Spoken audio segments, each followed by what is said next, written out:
como a gente pode trazer mais descentralização usando o blockchain para soluções em startups, né? O blockchain é uma arquitetura de banco de dados distribuída, baseado em blocos conectados, que compartilham registros de transações permanentes e a prova de violação. Então, é uma arquitetura de dados, né, que ela é baseada em criptografia e na distribuição desses dados para fazer a gestão, né, o compartilhamento de registro dessas transações, e que ela, por causa da criptografia e também por causa da mineração, ela é a prova de violação desses dados, né? Então, uma vez que esse dado é gravado no blockchain, no banco de dados, ele não pode ser alterado, as transações não podem ser alteradas, né? E quando a gente fala em transação, eu não estou falando só de transação financeira, né? Que é a primeira ideia que vem na cabeça quando a gente fala de transação. Eu estou mandando, sei lá, X bitcoins ou X reais para alguém, mas isso pode ser, sei lá, eu estou transferindo a posse do meu carro ou a posse do meu apartamento para determinada pessoa, ou eu estou transferindo uma música para alguém. Então, essa transação também pode ser guardada no banco de dados do blockchain. Aí, trazer um pouquinho do histórico da tecnologia, né? Nick Szabo, que é um criptógrafo, ele apresentou o BitGold em 1998 como um mecanismo para uma moeda digital descentralizada, né? Essa já era uma ideia, um começo do que seria o Bitcoin, né? Nessa mesma época que teve várias outras implementações de tecnologias semelhantes, de criptografia, de distribuição de dados. E depois a gente vai ver ali mais para frente que talvez até o Nick Szabo seja um dos idealizadores do Bitcoin, né? Aí, em 2008, o Satoshi Nakamoto publica o paper Bitcoin a Peer-to-Peer Electronic Cash System, né? Que é o Bitcoin como um sistema de dinheiro eletrônico peer-to-peer, né? Então, ele pegou essa ideia aqui, que o Nick Szabo já tinha publicado anteriormente, junto com outras ideias que estavam na mesma época, melhorou ela, resolveu alguns problemas de gasto duplo e publicou esse paper. E, em 2009, o bloco 0 do Bitcoin é minerado, e daqui em diante já começa o Bitcoin, né? Nos fóruns de tecnologia e criptografia, o Satoshi Nakamoto passava Bitcoin para algumas pessoas relacionadas que já estavam participando dos fóruns, e daí então começou o mercado de Bitcoin a evoluir, né? Em 2013, teve o Vitalik Buterin, publicou o paper do Ethereum, que o Ethereum ele implementa a mesma tecnologia do blockchain, mas ele estende um pouco a ideia do Bitcoin. Depois a gente vai passar para frente para utilizar o conceito de contratos inteligentes. Depois a gente vai passar ali o que é isso. E em 2015 o bloco 0 do Ethereum é minerado, e daí de 2015 até 2017 começou todo o ecossistema de blockchain com as altcoins, os ICOs, apps descentralizados, DAOs e por aí vai. A gente vai ver esses conceitos mais para frente. Quem que é o Satoshi Nakamoto, né? É um pseudônimo, né, utilizado por uma pessoa ou um grupo de pessoas que criaram o Bitcoin. Tem várias pessoas aqui, tem algumas delas, o Nick Szabo, esse Dorian Nakamoto, que é esse engenheiro aqui, que uma revista americana diz que ele, que era o Satoshi Nakamoto, Ralph Finney, que era um criptógrafo bem importante também. Mas, no fim, ninguém sabe quem que é Satoshi Nakamoto. Foi um cara que publicou um paper com uma tecnologia sensacional, disruptiva, mas que ele permanece anônimo até hoje, né? Ninguém sabe quem que publicou essa tecnologia, né? E como que essa tecnologia funciona, né?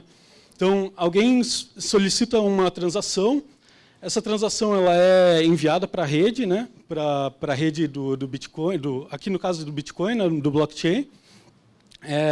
Essa transação ela é confirmada e validada pelos blocos, pelos nós que fazem parte da rede, por cada computador que está ligado na rede. A transação é, então, verificada, né? O que pode ser um contrato, pode ser uma criptomoeda. Uma vez que ela é verificada e minerada pelos mineradores, ela é incluída no bloco, e uma vez que ela é incluída no bloco, ela fica imutável, né? Ela não pode ser alterada nunca mais. Então, bloco a partir de bloco, cada bloco desse contém várias transações dentro dela, e bloco após bloco cria-se um histórico de todas essas transações. Então, a gente consegue saber exatamente qual conta que realizou qual transação, em qual bloco que ele foi registrado. e assim você cria um registro histórico, né, de todas essas transações com segurança e de forma transparente e auditável, né? Então, uma vez que a transação é colocada aqui, a transação é completada. E qual que é a grande disrupção, né, desse modelo aqui de validação e de distribuição das transações, né? Que é a ideia da descentralização, né?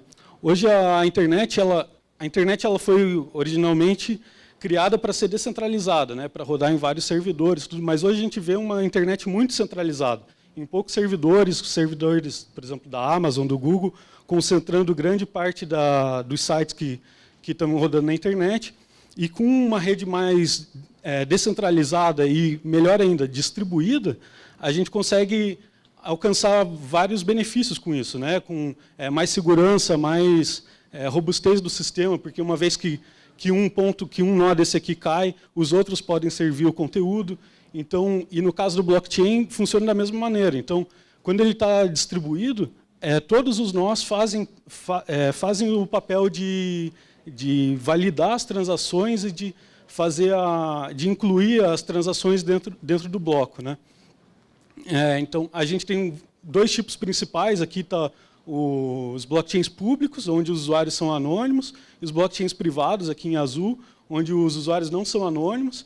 Então, esse blockchain privado pode ser utilizado por grandes corporações, por exemplo, um banco que quer fazer o registro das transações no banco dele, por exemplo. E aqui seria o exemplo do Bitcoin, onde todas as transações são públicas e facilmente auditáveis, né? Aí a blockchain utiliza o conceito de criptografia assimétrica, né, onde são utilizadas duas chaves para assinar as transações. Então, cada conta, né, aqui representado como usuário, mas poderia ser um computador, possui uma chave pública e uma chave privada, onde para fazer uma transação você só precisa informar a chave pública, a chave privada precisa ser segura, né, tipo, se qualquer um tiver acesso à chave privada, ele consegue roubar o que tem nessa conta. Ele assina digitalmente a transação e, depois que ela é assinada, ela é enviada para a rede e fazer todo aquele processo de mineração e de inclusão nos blocos, né? E essas chaves públicas, elas têm esse formato aqui, que pode ser lido através de um QR Code e um endereço nesse formato aqui. Aqui são como os blocos são a arquitetura dos blocos, né? Então, cada bloco ele tem várias transações dentro dela e ele salva qual o bloco anterior para fazer o link, né, do bloco 51, 52 aqui. Então, ele linka com o bloco anterior e com o Proof of Work, né, que é a prova de trabalho da mineração daquele bloco. E, então, cada bloco ele é minerado, depois que ele é minerado com as transações, ele não pode ser alterado e segue para o outro bloco e assim por diante. Ele quer enviar Bitcoin para alguém, ele é enviado para a rede, uma vez enviado para a rede, a transação vai para os mineradores fazem a mineração, ele é incluído no bloco, e uma vez incluído no bloco, todos os nós confirmam que aquela transação foi realizada com sucesso, né? E por que a gente precisa, né, ou poderia utilizar uma tecnologia dessa maneira, né? Aqui alguns pontos dos principais benefícios dessa tecnologia, que é a transferência de valor a um baixo custo, transparência nos dados, a descentralização do poder, o empoderamento dos usuários e a integridade do processo, né? Tudo isso aqui, principalmente por causa da descentralização, né? Vamos falar, por exemplo, de transações bancárias. Se você for fazer uma transferência bancária para o exterior, ele vai demorar dias para ser compensada, para ser enviada para a tua conta no exterior. Ela vai ter um custo muito alto de imposto e de taxa bancária. E você depende de um agente, né, do banco e do órgão central regulador para fazer essa transferência, né? Na descentralização, a gente consegue fazer isso peer-to-peer, eu mandar para outra pessoa diretamente, sem depender de ninguém, né? Aí, para que serve, né? A gente pode usar aqui os smart contracts para direitos autorais, para apostas, para empréstimos, para e-commerce, para pagamentos globais, para empréstimos, para microfinanciamentos. A gente vai ver esses aqui mais à frente, mas é bem interessante esse gráfico aqui, já dá uma resumida. Em criptomoedas, né? Um sistema de dinheiro eletrônico peer-to-peer. Então, criptomoedas, né, é um meio de troca que se utiliza de criptografia para segurar as transações e controlar a criação de novas moedas, de novas unidades da moeda, né. Pode ser enviadas do mundo todo rapidamente com baixo custo, controle descentralizado, né, ao contrário de sistemas bancários centralizados das moedas fiduciárias, e não é emitido por um banco central. Então, sua emissão é realizada durante a mineração de novos blocos e depende de uma regra de consenso da rede. Então, a beleza das criptomoedas é justamente a descentralização, né? Onde você não depende do governo, do Banco Central para fazer essa emissão. E não dependendo disso, a gente não fica sujeito à regulação do Estado para isso, né? É até meio anárquico falar isso, mas é basicamente isso, porque a economia, do jeito que ela funciona atualmente, né, os bancos e o Banco Central, eles fazem políticas que a gente não tem controle sobre isso. E com o Bitcoin, a gente já sabe qual a regra que o Bitcoin, por exemplo, funciona, que as outras criptomoedas também, né? A gente tem, por exemplo, a Dash, o Bitcoin, Litecoin, a Ripple, Monero e várias outras criptomoedas. Então, a gente conhece a regra de emissão dela. Por exemplo, o Bitcoin vai ter 21 milhões até 2140, 21 milhões de unidades de Bitcoin, né, até 2140. Então, você sabe exatamente qual a regra de emissão dela, e coisa diferente do que, por exemplo, no real ou no dólar, que você não conhece muito bem qual a regra de emissão dela. Você fica sujeito ao que o Estado e o que os bancos bem entendem fazer com o nosso dinheiro, né? Então, com criptomoedas, você se sente um pouco mais dono e responsável por fazer parte daquela rede, né? Smart contracts, né? O smart contracts, ele é um benefício que foi colocado pelo Vitalik Buterin no Ethereum, que é uma outra tecnologia, uma outra plataforma de blockchain, que ele executa as transações, só que ele não faz só a transferência de valor como o Bitcoin, né? Eles são contratos inteligentes, que são funções que são executadas quando condições específicas forem atendidas, né? Por exemplo, um escritório de coworking pode bloquear remotamente o inquilino não pagante de acessar o espaço coworking. Então, a gente pode escrever uma função, um código de programação mesmo, onde a gente pode definir algumas regras, e essa regra ela não vai estar rodando em nenhum servidor, por exemplo, na Amazon ou no Google, ela vai estar rodando em todos os computadores que estiverem rodando o nó do blockchain. Então, esse código aqui, se tiver uma pessoa, dois computadores rodando conectado no blockchain, ele vai estar executando essa função por esse um ou dois computadores.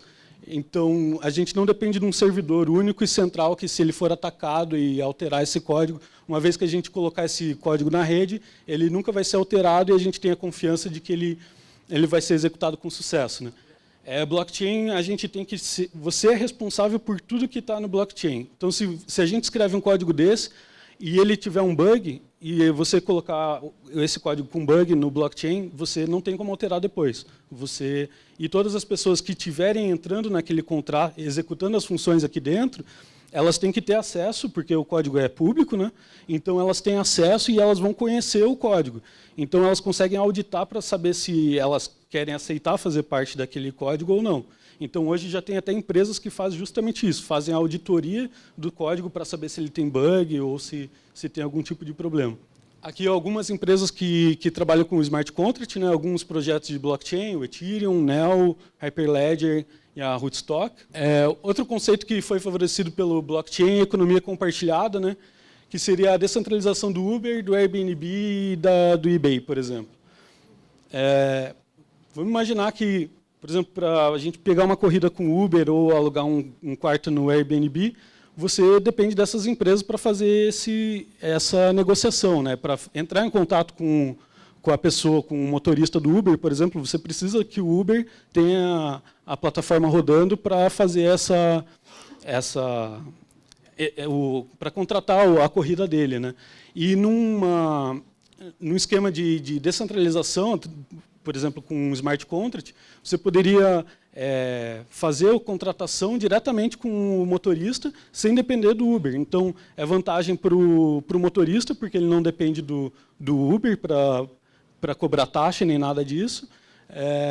E permite, então, a interação direta entre as partes, né, com uma economia verdadeira descentralizada e peer-to-peer. Então, você negocia diretamente com o motorista, sem depender de uma empresa para fazer essa verificação e esse gerenciamento. Então, algumas empresas, o OpenBazaar, o Arcade City, que já está rodando, começou, acho que, finalzinho do mês passado. Esse aqui é o Uber no blockchain, está entrando no Brasil já. E esse Lazus também é bem parecido, mas ainda não está no Brasil, se eu não me engano. E esse OpenBazaar é como se fosse um e-commerce também, por Bitcoin. É bem legal esse projeto aqui, o software dele já está rodando bem legal. Crowdfunding, né? O que tem acontecido bastante hoje em blockchain é o financiamento coletivo justamente de projetos utilizando ICOs, né? ICOs é como se fosse o IPO na Bolsa de Valores, né?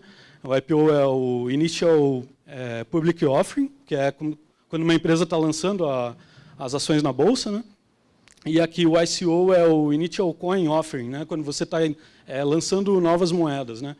Então, o que os projetos em blockchain estão fazendo, e algumas outras empresas que já não são de blockchain, mas estão fazendo também? Eles lançam um token, eles escrevem um token, por exemplo, como aquele contrato que eu mostrei aqui em linguagem de programação. A gente cria uma moeda e a gente vende essa moeda para arrecadar dinheiro, né? Então, tem empresas aí arrecadando milhões já, através da venda de tokens dessas moedas. Então, você compra normalmente vem através de Bitcoin, alguma outra criptomoeda, para facilitar essa injeção de dinheiro, não ser por dólar ou outra moeda fiduciária, né? Então, os projetos vendem token e depois eles podem vender algum benefício no projeto por causa da venda desses tokens, né? Aqui alguns projetos que fizeram ICOs recentemente, ou não recentemente, o Ethereum, o Singularity TV, o Wings, o MaisGo, o DAO, vários aqui que estão utilizando já desse sistema de ICO para arrecadar dinheiro para o projeto deles, né? Governança. Governança também é um assunto que eu gosto bastante de blockchain, porque quem aqui confia nas eleições do jeito que ela é feita atualmente? Ninguém. Então, utilizando um sistema em blockchain, por exemplo, a gente poderia ter eleições e votações mais confiáveis e transparentes. Imagine que todo voto que fosse realizado, você pudesse identificar qual pessoa que realizou, através, por exemplo, de uma chave pública e privada, você tem a certeza de que foi aquela pessoa que realizou, e para quem que foi aquele voto. Então, estaria tudo registrado num blockchain que não poderia ser alterado, porque, uma vez gravada a transação lá, ele não pode ser alterado. E isso não só para eleições, por exemplo, de governos, né, que, por exemplo, seria muito difícil. Tem algumas conversas já que o governo já tem feito em audiências públicas, que o pessoal do Ethereum já tem conversado com os deputados para fazer esse tipo de implementação, mas eu acho bem difícil que algo desse sentido passe.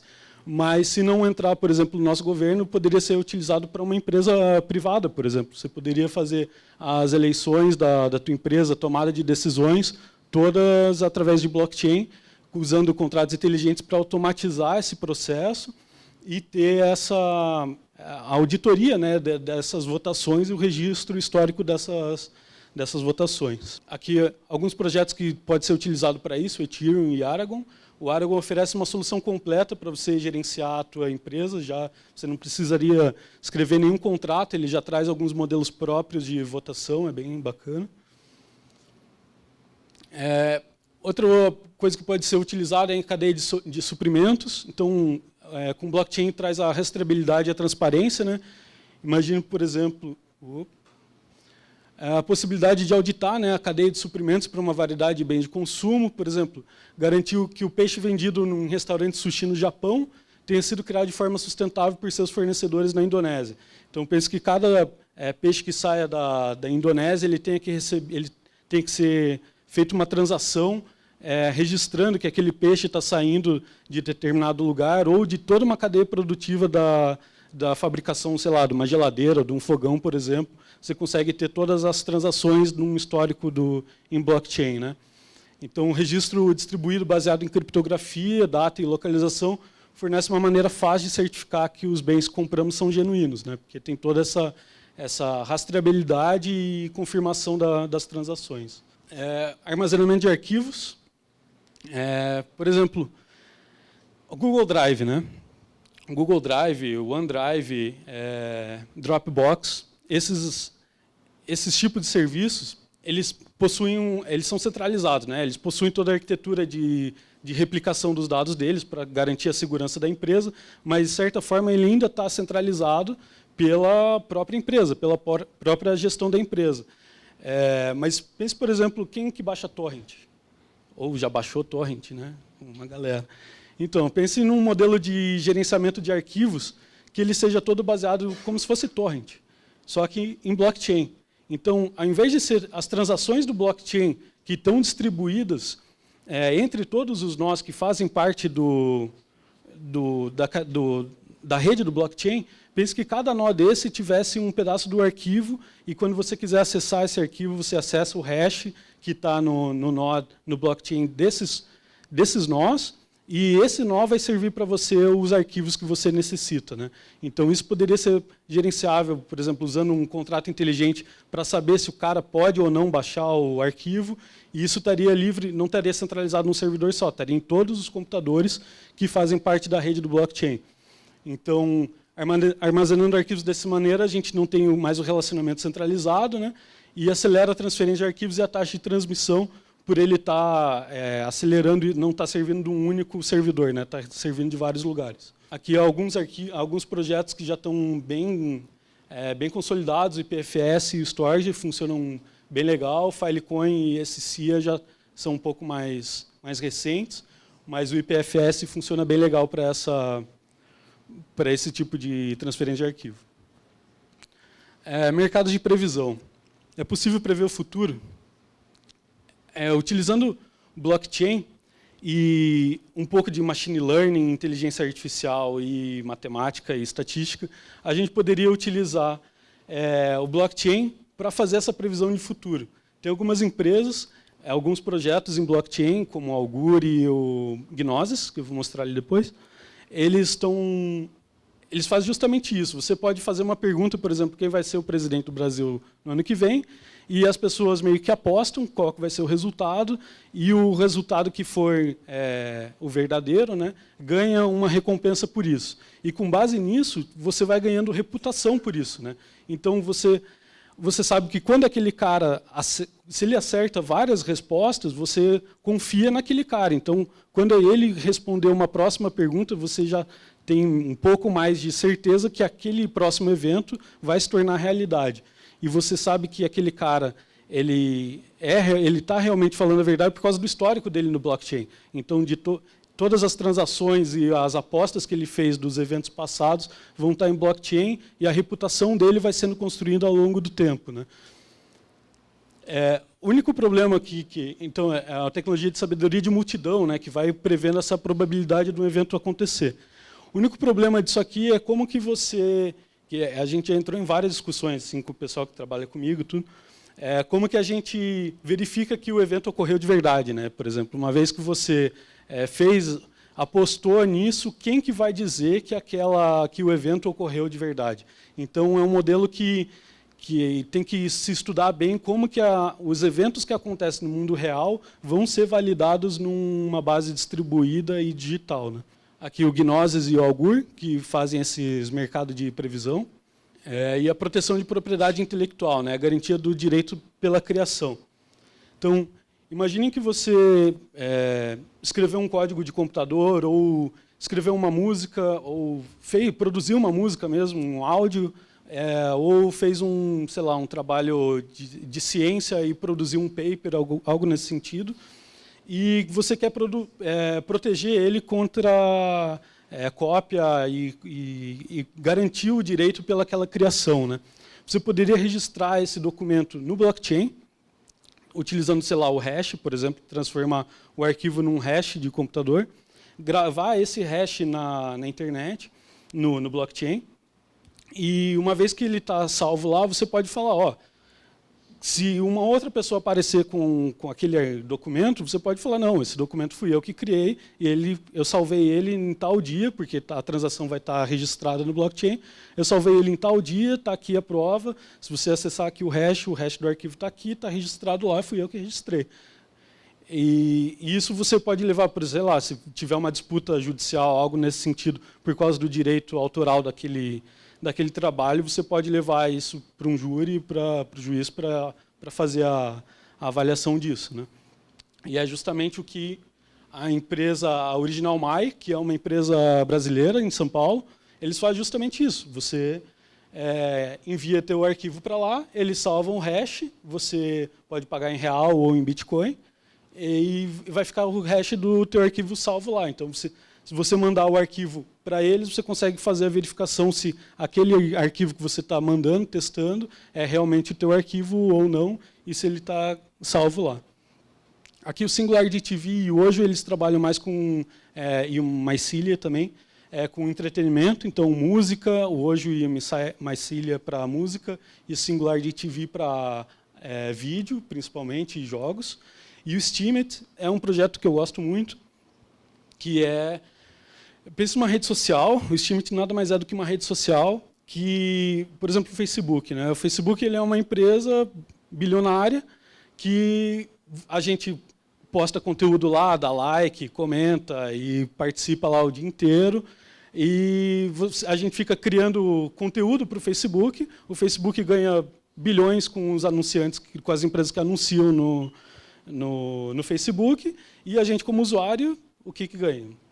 Além do valor que o Facebook serve para a gente, para, sei lá, fazer negócio, relacionar com as pessoas, ele não te traz retorno nenhum financeiro, né? E o Steemit ele faz justamente o contrário. Ele te paga em criptomoeda por você gerar conteúdo e interagir dentro da rede. Então, se você publica um conteúdo lá, as pessoas começam a curtir teu conteúdo no Steemit, comentar, você faz comentário, dá like no comentário, tudo, a tua reputação no Steemit vai crescendo e conforme a popularidade desses comentários e conteúdo for crescendo, você vai ganhando dinheiro por produzir conteúdo aqui. Então, ele vai te pagando de volta pelo teu trabalho de produção de conteúdo, curadoria de conteúdo na plataforma. É bem interessante e já está rodando e funcionando esse projeto aqui. A internet das coisas, né, automatização de dispositivos. Então, o que é a IoT? Né? Gerenciamento de dispositivos eletrônicos conectados à rede, por exemplo, o monitoramento da temperatura do ar num galpão logístico. Né? Os contratos inteligentes poderiam facilitar, né, a automação desses sistemas remotos, combinando o software, o blockchain, para fazer salvar as informações dos dados desses sensores e depois fazer a análise desses dados e monitoramento dos custos, né? Que daí você aumenta a eficácia do sistema, imputando esses dados no blockchain e fazendo a leitura no blockchain. Você garante que esses dados não vão ser alterados e não vão ser perdidos, né? Aqui alguns projetos que fazem isso, o Slocket, o MyBit e o IOTA. O IOTA é bem recente e ainda não está rodando 100%. O Slocket é bem bacana. O Slocket, um dos primeiros produtos que eles apresentaram é uma fechadura eletrônica baseada em blockchain. Então, você compra, por exemplo, um direito de acessar uma sala no espaço coworking, por exemplo, como o exemplo que eu dei anteriormente, e o Slocket, essa empresa aqui, vai fazer a fechadura eletrônica, vai permitir o teu acesso ou não àquele lugar por causa de você ter pago ou não em criptomoeda a transação no blockchain, né? Ele vai ler se você está permitido ou não acessar o espaço. Energia renovável também, o gerenciamento e a distribuição dessa energia, através de microgrids, por exemplo, grids de produção de energia elétrica. Você pode fazer a gestão e a distribuição e o pagamento por esse uso da energia solar através de contratos inteligentes. O contrato mesmo, a pessoa paga utilizando o contrato inteligente, mandando criptomoedas, por exemplo, para o contrato recebe e distribui a energia para aquele cara, né?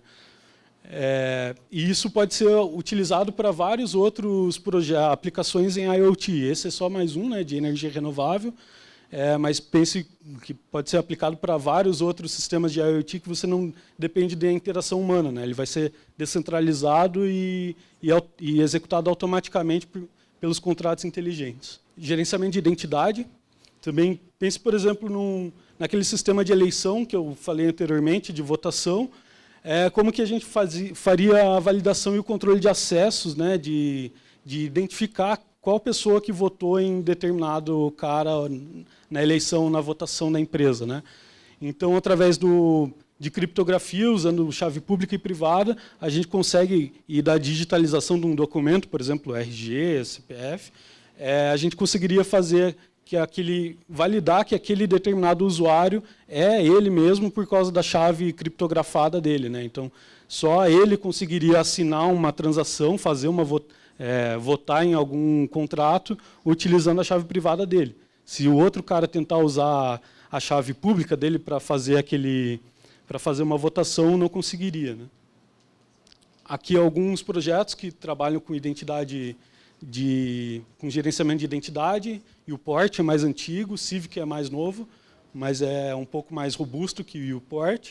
E o BitNation também, que já trabalha a ideia de governança, né? Então, eles oferecem várias ideias de projetos, não estão totalmente implementados, mas de gestão mesmo, de governança, de democracia, através do BitNation. O registro de títulos, né? Como eu falei, o exemplo do Original My, que você poderia fazer a inclusão de um arquivo que você trabalha, de um projeto pessoal que você trabalhou, criou, né, uma criação artística, por exemplo. Você poderia fazer o registro de títulos. Por exemplo, eu quero dizer que o carro é realmente meu, ou que o apartamento é meu, ou fazer o registro, sei lá, da certidão de nascimento do seu filho, ou registrar a certidão de casamento, algo nesse sentido. Você poderia fazer todos esses registros numa rede de blockchain descentralizada. Então, para que você precisaria do cartório? Tipo, não precisa. Você pode fazer todos os registros no blockchain, na internet, confiando na distribuição desses dados e na criptografia de chave pública e privada. Então, a grande sacada do blockchain é a descentralização. Aqui alguns projetos que fazem isso. Essa OreoBits e Valtoro, eles fazem o registro de títulos de ouro. Então, eles atestam que você tem ouro, fazendo o registro em smart contracts. O Original My, já falei, o Bitfury faz praticamente o que o Original My faz, mas esse aqui é fora do Brasil. Um pouquinho da Jupyter, né? A Jupyter é um espaço coworking com aceleradora de startup que tem hospeda as startups dentro da Jupyter, né? Favorecendo oferecendo mentorias e várias soluções para as startups, junto com o programa do Founder Institute. E na Jupyter eu tenho trabalhado faz uns 2 meses que eu entrei na Jupyter, para utilizar justamente os conceitos de blockchain para desenvolver projetos para todo esse ecossistema de startups, né? Então, nós estamos trabalhando forte nisso para ver como podemos desenvolver soluções distribuídas e descentralizadas para fazer esse tipo de gestão de dados, né? Eu fiquei com uma dúvida quanto ali ao substituto do Uber, o Arcade Siri. Você disse que ele vai substituir o Uber ligando os motoristas diretamente com os usuários. Só que, ainda assim, vai ter uma empresa para intermediar essa ligação. O que essa empresa vai ganhar? Eu não sei exatamente qual que é o modelo que o Arcade City está funcionando, está pensando para eles, mas a ideia, pelo que eu já vi, é que você não vai depender justamente da empresa do Arcade City, do modelo deles, para executar. Você pode interagir diretamente com o motorista, sem depender do aplicativo do Arcade City. Você pode fazer, por exemplo, um contrato inteligente, uma carteira, que você faça esse contrato com o motorista sem depender do aplicativo deles. Se eu não tenho rede, eu não tenho como assinar e ligar os meus blocos, né? Então, no meio de uma transação, por exemplo, sei lá, eu estou assinando uma transação financeira e a minha rede cai, eu vou quebrar esse bloco. Como que eu vou proceder daí para poder refazer isso ou recuperar isso? Porque não vai ter como, né, na verdade. A rede ela não vai cair porque ela está distribuída, né? Então, se, por exemplo, um minerador cai, ele não vai minerar aquele bloco, outro minerador vai minerar o bloco da tua transação. Então, vamos supor que, sei lá, todo mundo decida, os grandes mineradores que mineram hoje em dia, eles decidam abandonar. Se tiver um cara com o computador ligado minerando o bloco, vai ser aquele um cara que vai estar minerando o teu bloco. Então, você não precisa justamente de uma rede muito grande para fazer. A não ser se acontecer algum problema no teu computador que você não consiga enviar a transação para a rede, aí ela não vai ser incluída. Mas se você conseguiu mandar ela para a rede, ela vai ficar pendente lá para ser minerada. Alguém, em algum momento, vai minerar ela.